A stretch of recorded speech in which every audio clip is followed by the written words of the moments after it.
Bonjour et bienvenue dans cette vidéo sur comment développer l'implication des salariés. Aujourd'hui, je vais commencer par vous citer un chiffre qui ressort du rapport de l'Institut Gallup, The State of the Global Workplace. Donc, ce rapport est édité par Gallup.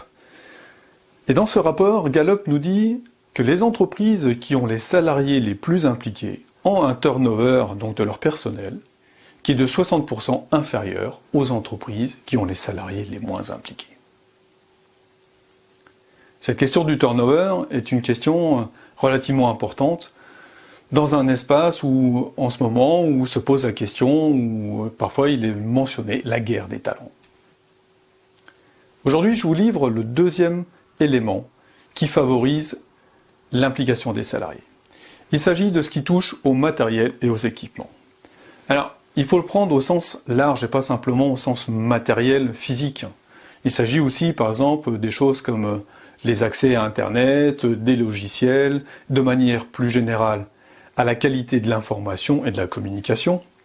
Et puis encore, si on étend plus à tout ce qui va toucher l'ergonomie du travail. Je suis Philippe Tanguier, je suis développeur de capital social humain. En bref, j'aide les entreprises à s'entourer de salariés motivés, heureux et performants. Pour en revenir à cet élément sur le matériel et les équipements, je voudrais insister sur 3 points particuliers. Le premier qui nous vient finalement des sciences humaines qui montrent à chaque coup que l'on considère un aspect, on peut le prendre dans les deux sens.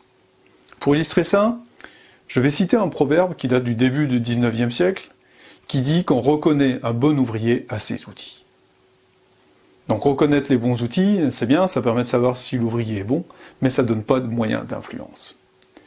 Finalement, ce que dit le rapport de Gallup, c'est que si l'on fournit de bons outils aux salariés, alors on a toutes les chances d'avoir des salariés qui vont faire du meilleur travail. C'est bien ça l'idée, donc ça fonctionne dans les deux sens. On peut jouer soit sur les outils, soit sur les salariés. Le deuxième aspect sur lequel je voudrais insister, c'est que l'être humain est loin d'être rationnel. Donc il n'est pas possible de choisir, on va dire, du matériel ou de l'équipement qui soit tip-top dans l'absolu. Il y a besoin d'avoir le ressenti des salariés. Et on peut jouer sur le ressenti de ces salariés en gros de 2 façons. Une façon, ça va être l'environnement, et en particulier le soutien du manager.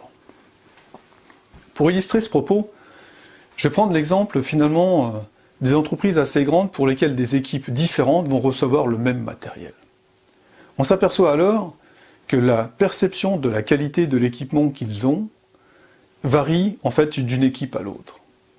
Eh bien, la composante principale qui explique cette différence, ça va être le soutien du manager.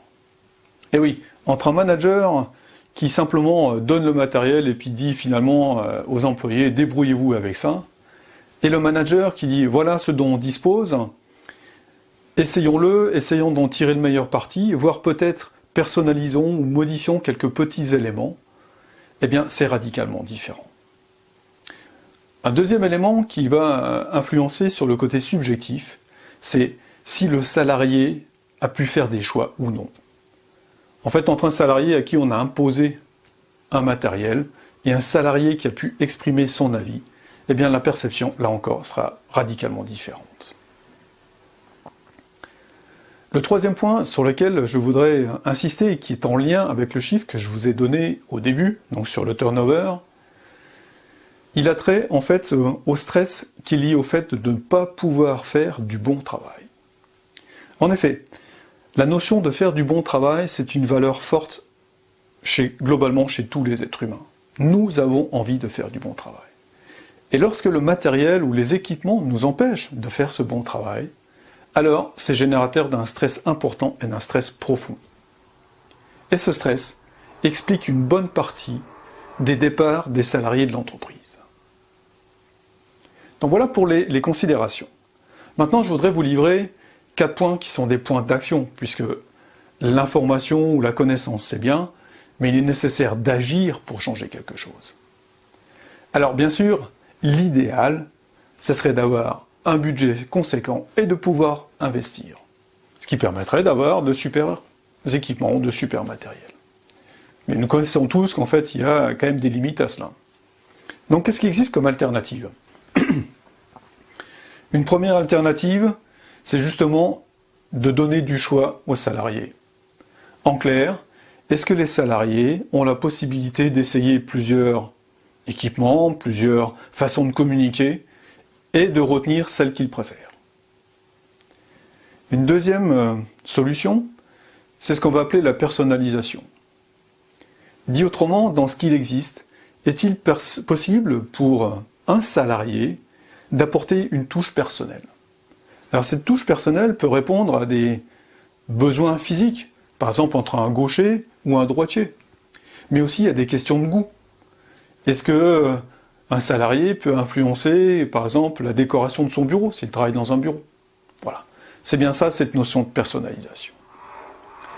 Ensuite, la troisième possibilité d'action, ça va concerner plutôt une autre particularité de l'être humain qui est très sensible à tout ce qui touche l'amélioration.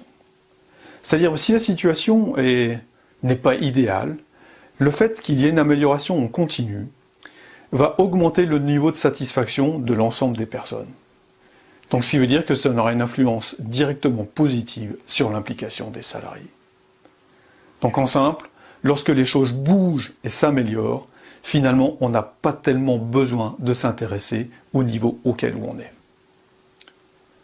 Le quatrième point, eh bien, ça va être le soutien, et en particulier le soutien de la hiérarchie. Lorsque le manager s'intéresse honnêtement à ce que ressentent, à ce que vivent les salariés en termes de matériel et d'équipement, eh bien là encore, ça a un effet tout à fait positif sur la perception de ce matériel et de ces équipements. Donc bien sûr, le manager aura des limitations, il ne peut pas tout changer, il ne peut pas tout révolutionner. Mais le fait de s'occuper, de rechercher des améliorations, même si elles sont petites et limitées en termes de budget, eh bien cet effet-là, il sera noté par les salariés. Donc voilà pour ces 4 actions possibles de façon à jouer sur cet élément, donc de matériel et d'équipement. Nous arrivons au terme de cette vidéo. Je vous dis à très bientôt pour vous livrer une troisième clé ou un troisième élément pour développer l'implication des salariés. En attendant, je vous invite à vous abonner à cette page de façon à ne rater aucun des prochains posts. Je vous dis à très bientôt, au revoir, ciao ciao.